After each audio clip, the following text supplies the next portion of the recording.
What's up, everybody? It's your boy Keno Trice. I'm bringing the Keno Trice podcast back, man. We are back for the first time, and I am ecstatic for the first time back to have Rion Evans in the building. What's up, Rion? Man, I'm chilling. I'm looking at this picture of Michelle Obama, boy. Boy, if you want to leave him for a little while. It ain't going to be nothing presidential about me, but I'm saying if you want to get away, I will be.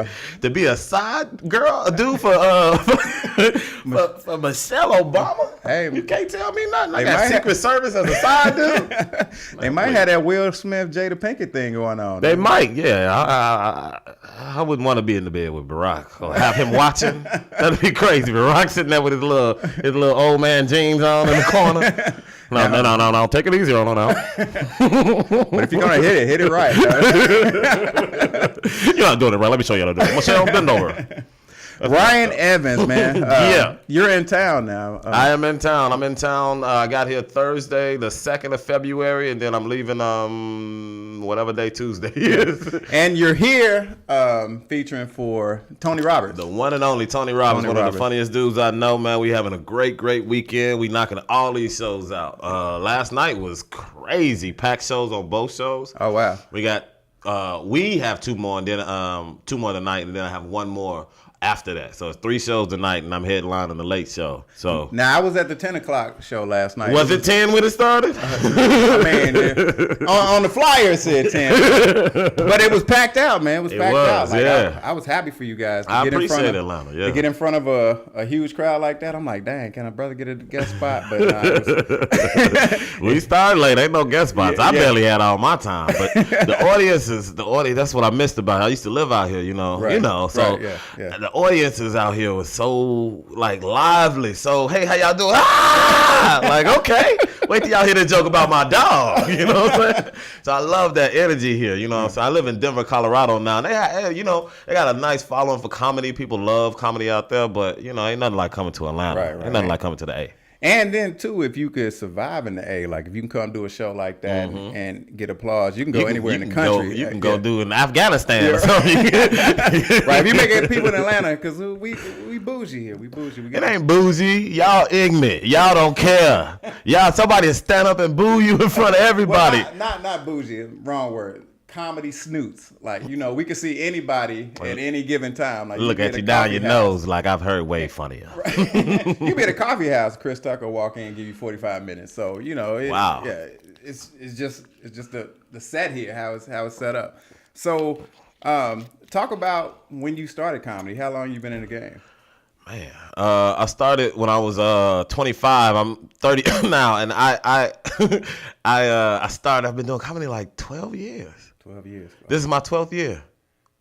I'm sorry, I'm reflecting. Yeah. Oh, revelation. Yeah, I didn't. When you start comedy, you don't look all the way down the line like, man, 12 years, I want to be this, that, and the other. You just start because you like itching for it. Somebody giggled at you at that first show. Right. I started out in L.A. I'm from Chicago originally, so most people thought I started there. I started in L.A. I worked at a comedy club called the Comedy Union with Enz Mitchell. I hope you hit his shit.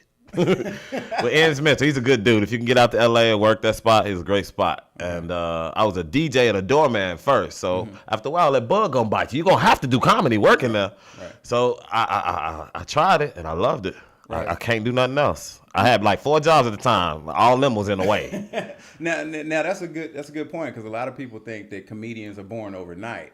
No. Like, you got to start out how you did. Work the door, you DJ, have to work. Whatever. The main thing is because this is an art form, and people forget about that because we're making you laugh. But this is an art form. It's actually spoken word to a degree. Yeah, to a degree. Yeah. But we just adding jokes and making it funny, making it comical, making it relatable for everybody. And you have to respect that. You have to respect the journey of comedy. You can't just, I need to be up there. I just started comedy 2 weeks ago. I don't know why they ain't paying me. Like, I don't know why you talking. You shouldn't even be here on the weekend. You a Monday, Tuesday, Wednesday night dude. Take your I'm trying not to cuss, but take yourself somewhere else. And if you're gonna start comedy, you listening to this or you new at comedy, Don't think you somebody. You are absolutely nobody in the sense of you are in one small town in these greater United States, and there's people overseas that'll still kill you in comedy. So you just focus on moving forward. Don't worry about stuff to your left or to your right. Just keep moving forward, and everything that's supposed to work out will. Because I've seen the smoke and mirrors in the game. Like some comics are lucky enough to early on get to maybe open for somebody or be on a big show. You know, they go from open mics where 10 or 12 people to being thrown in front of thousands because you got that call. Ill prepared. Yeah, you got to be prepared. And another thing, they like, oh, I've made it, but the reality is, it ain't up. Once you get off the stage, you done. Yeah. So the thing with comedy, most people think comedy is just telling jokes, but you got to put your hand everywhere, especially nowadays. These kids nowadays, boy, they got sketches, they got their hands on everything. Yeah, they go live and get all these views and things like that. I go live. My mama, she watch, and that's about it. It's just certain angles that people are trying to, come at comedy with or come at entertainment with, and they use comedy as a plateau for that or somewhere to stand to get to this one. Like, I want to be an actor, so I'll get on comedy stages to do that. Right. I despise that, to be quite honest. I really do. Like, you ain't here for the realness of comedy. You just here to, get some little accolades, put this on your resume. I'm a comic now. Right. I did a bar. Well, yeah, talk about that, because there's a lot of people who, they may be doing other things and think comedy's easy. I'm gonna get in here, and they may get a lot of notoriety first because they were successful in the other venture, but a lot of comedians resent the actors or somebody who got famous some other way. It's kind of like disrespecting the art to a certain degree. If you are in comedy and you are trying to be a full-fledged comedian, I respect it. I don't care where you came from or who you are, anything like that.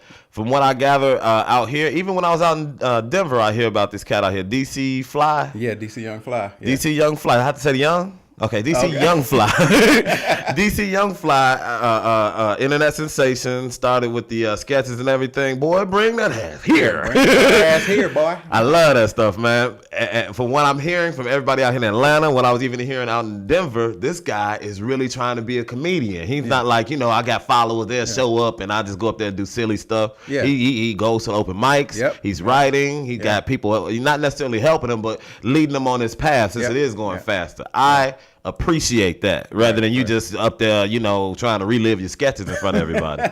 I've seen him too. He's out here putting in the work, so you can't do nothing but respect him. Have to respect that. If you respect comedy, I respect you. But if you don't, man, I will gotta clothesline you when I see you. So, talking about comedy and the things, you have to make yourself a brand, a business, and you got to have your hands in other pots. Talk about that a little bit. Oh, and I'm wearing the shirt. I am awesome. He awesome. And I think on the back it says RionEvans.com. He got it on his front. Yeah. I just recently started getting into merchandising and things like that. You have to be on top of everything with comedy nowadays. You have to be. It ain't just jokes, which the way you wanted it. You have to be on top of everything, and it can be frustrating because as comedians, especially like not necessarily old school comics, but comics is just 10 years in the game. Yeah. We didn't know about this, the internet. We don't know this. All we know is hello and goodbye, you know? Yeah. So nowadays you have to go live. Yeah. You have to show your fans you every day. I'm not doing that. Yeah. And one more time. This is Brandon. I am awesome. RionEvans.com. Yeah. What I tend to do is I'll give you bits and pieces of me, but I can't give you my whole thing. Why would you pay to see me if everything is on the internet? Yeah. I need that paper up off of you more than anything for these jokes. I worked hard for it. Right. But here's my thing. I'll give you a bunch of me in one swoop. Like when I'm working on now, I'm gonna film a little documentary, just looking in the camera, talking, telling you my comedy career from beginning to end, and I'm gonna just chop that up. You can have that, but you can't have me waking up and walking my dog and all that. None of that, man. That's why I got my own place. Unless you help him with this mortgage, you got something on this mortgage. Other than that, you don't need my everyday, all day. Nah.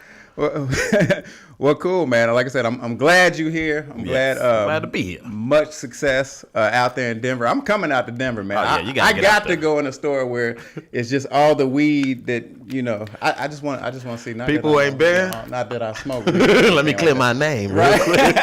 People ain't been to Denver. They come out there and they go to the little smoke shops. When I tell you, you freeze up. You don't want to touch nothing. You just sitting there looking around, and it's really nice. It's like a Starbucks. They got like monitors and prices and Hi, how you doing? This brand right here, it's a sativa. It'll bring your headache down, and it'll also you'll be able to tap dance after they know their stuff. I need real the tap nice. dancing weed. I need some. I came in for that tap dancing stuff. Let me get that Sammy Davis Jr. off the top show.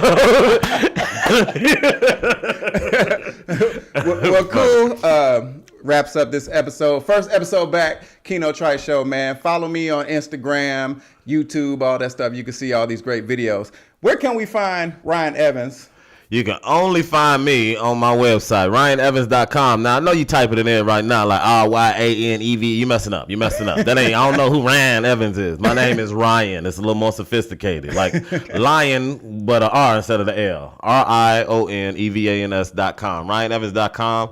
You catch on all my shows, videos, whatever, man. Just look me up. And keep in contact. Don't just look me up and never look at it again. I hate that. I can see your clicks. Man, funny dude. We're gonna have to have you back every time you in town, man. Oh yeah. We can do this anytime, man. This is nice. Automatic guest of the Keno Trice Show. Nice. I don't even put my shoes. I take my shoes off when I come into his studio. You understand? I got my copper fits out there for the world to see.